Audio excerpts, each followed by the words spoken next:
اسلام آباد اور راولپنڈی میں تیسرے روز بھی موسلادھار بارش، 135 ملی میٹر بارش سے نالہ لئی میں پانی کی سطح بلند۔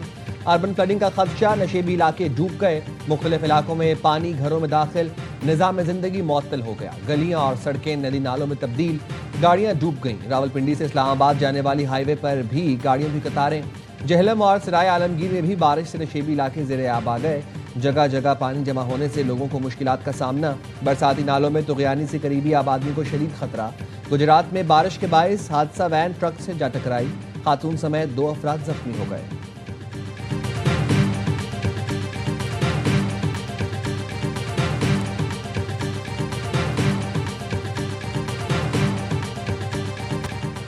سپریم کورٹ کا بانی پی ٹی آئی کو 2 روز میں شفا انٹرنیشنل اسپتال منتقل کرنے کا حکم۔ وفاقی حکومت کا نظر ثانی اپیل دائر کرنے کا فیصلہ۔ وزیر قانون اعظم نذیر تارڑ کہتے ہیں سزا یافتہ قیدی کو سرکاری اسپتال میں علاج فراہم کیا جاتا ہے۔ اتھارٹیز کا خیال ہے یہ آرڈر اس قوانین کے اندر نہیں جو سزا یافتہ قیدی سے متعلق ہیں۔ جیلوں میں بہت سے قیدی ہیں جن کے صحت کے مسائل ہیں۔ اتھارٹیز کی تجویز ہے سپریم کورٹ سے عدالتی حکم میں مناسب تبدیلی کی درخواست کی جائے۔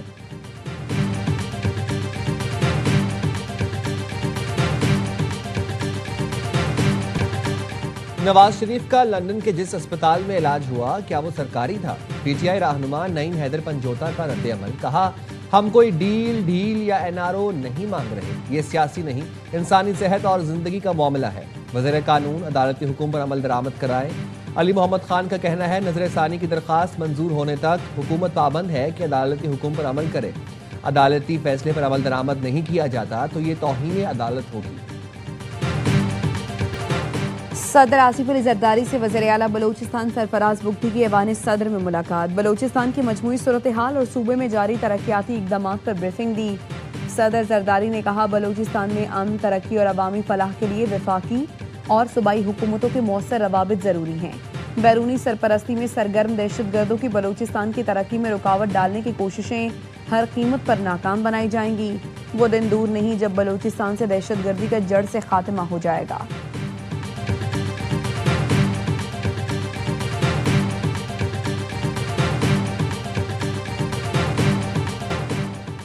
ایران اور متحدہ عرب امارات میں الزامات کی خلیج مزید گہری ہو گئی۔ یو اے ای نے ایران پر میزائل حملے کا الزام لگاتے ہوئے تجارت اور اقتصادی لین دین معطل کر دیے۔ متحدہ عرب امارات کا کہنا ہے ایران نے 2 بیلسٹک میزائل داغے جو سمندر میں جا گرے۔ تجارت بند کرنے کا فیصلہ علاقائی اور بین الاقوامی امن و سلامتی کو لاحق خطرات کے پیش نظر کیا گیا۔ ایران نے متحدہ عرب امارات پر میزائل حملے کی تردید کر دی۔ ترجمان ایرانی وزارت خارجہ اسماعیل بقائی کہتے ہیں you a E per missile حملوں کے الزامات بے بنیاد ہیں۔ خطے کے ممالک فالس فلیگ آپریشن سے خبردار رہیں۔ امریکی وزیر خارجہ مارکو روبیو کا اماراتی مشیر سلامتی سے رابطہ۔ ایران کے حملوں، علاقائی سلامتی اور آبنائے ہرمز میں آزادانہ آمد و رفت پر تبادلہ خیال کیا۔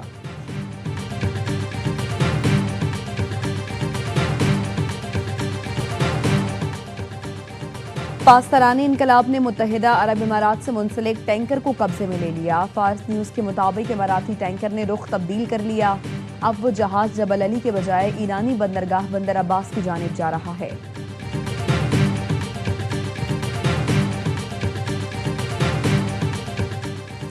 امریکی صدر نے ایران کے خلاف جنگ کا انداز بدل دیا۔ سی این این کے مطابق ڈونلڈ ٹرمپ ایران کے حوالے سے مثبت پیش رفت اپنی خواہش اور دباؤ کے ذریعے حاصل کرنے کی کوشش کر رہے تھے، جس میں انہیں زیادہ کامیابی نہیں ملی۔ ٹرمپ نے حکمت عملی بدلتے ہوئے ایران سے مذاکرات روکنے کا حکم دے دیا۔ وائٹ ہاؤس اب ایران پر دباؤ بڑھانے کی حکمت عملی اپنا رہا ہے۔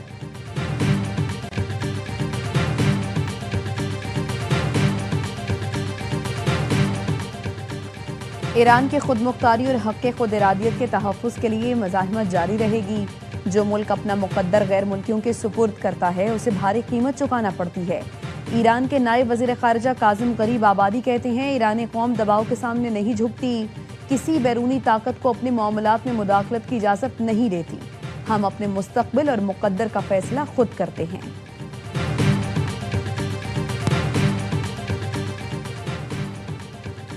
نائب وزیر اعظم اسحاق ڈار کی زیر صدارت SCO سمٹ 2027 سے متعلق یہ جائزہ اجلاس۔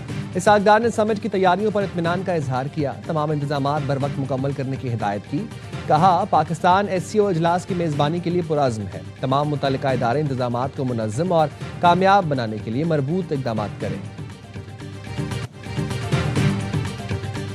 پاکستان میں گوگل آفس کا قیام ٹیکنالوجی سیکٹر کے لیے اہم سنگ میل ہے۔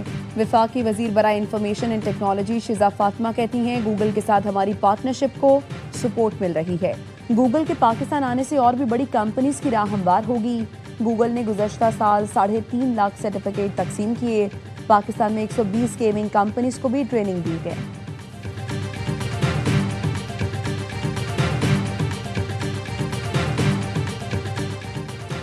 کراچی ڈیفنس فیز 2 میں یوم آزادی کے سٹال پر فائرنگ کرنے والے تینوں ملزمان کاسبے ندی کے قریب سے گرفتار، 3 دستی بم اور پستول برآمد۔ DIG CTD غلام اظفر مہیسر کا کہنا ہے حملے میں سٹال پر قومی پرچم فروخت کرنے والے شہری کو اس کی بیوی بچوں کے سامنے قتل کیا گیا۔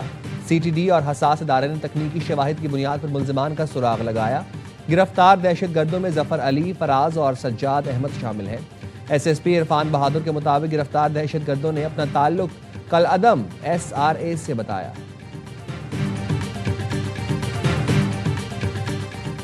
کراچی متعصب سندھ حکومت کے زیر تسلط نہیں چل سکتا۔ پیپلز پارٹی کی ناانصافیوں سے محرومیاں بڑھیں۔ ملک کو بچانے اور چلانے کے لیے نئے انتظامی یونٹس اور بااختیار بلدیاتی نظام کے علاوہ کوئی آپشن نہیں۔ وفاقی وزیر مصطفیٰ کمال کہتے ہیں ہماری پارٹی میں بھلے اختلافات ہوں لیکن صوبوں کی بات پر ہم ایک ہیں۔ ملک کے نظام میں تبدیلی کی باتیں جہاں سے ہو رہی ہیں PP قیادت وہاں گلا کرے۔ ملک بچانا ہے تو پیپلز پارٹی کی ناراضگی یا رضامندی کو ایک طرف رکھ کر فیصلہ کرنا ہوگا۔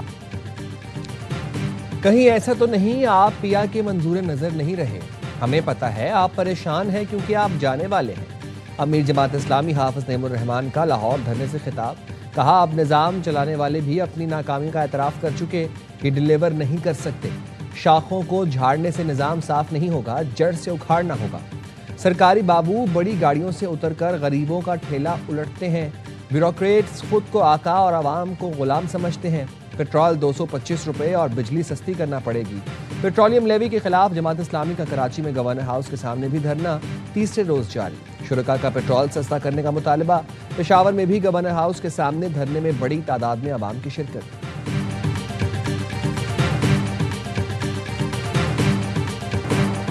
پیٹرول مزید 3 روپے 34 پیسے مہنگا، نئی قیمت 334 روپے 54 پیسے مقرر۔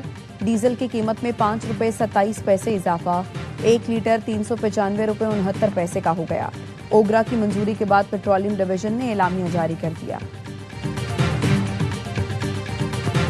ماہانہ فیول ایڈجسٹمنٹ کے تحت بجلی 2 روپے 52 پیسے فی یونٹ مہنگی ہونے کا امکان۔ نیپرا CPPA کی درخواست پر 27 اگست کو سماعت کرے گی۔ CPPA کے مطابق جولائی میں 15 ارب 12 کروڑ 20 لاکھ یونٹس بجلی پیدا ہوئی۔ ڈسکوز کو 14 ارب 50 کروڑ 10 لاکھ یونٹس بجلی فراہم کی گئی۔ درآمدی LNG سے پیدا ہونے والی بجلی کی لاگت 47 روپے 38 پیسے، فرنس آئل سے 50 روپے 7 پیسے اور ڈیزل سے 54 روپے 47 پیسے فی یونٹ رہی۔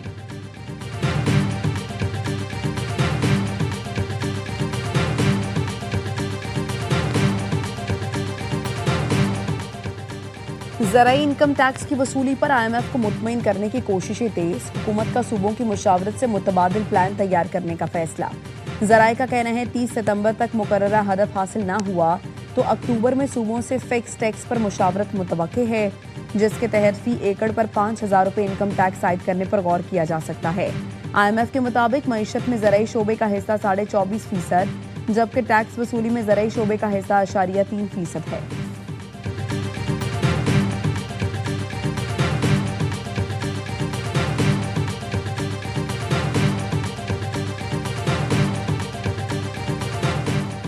سابق وزیر اعلیٰ سندھ قائم علی شاہ کی صاحبزادی ڈاکٹر نگہت کے ریٹائرمنٹ کے بعد دوبارہ بطور پروفیسر تقرری۔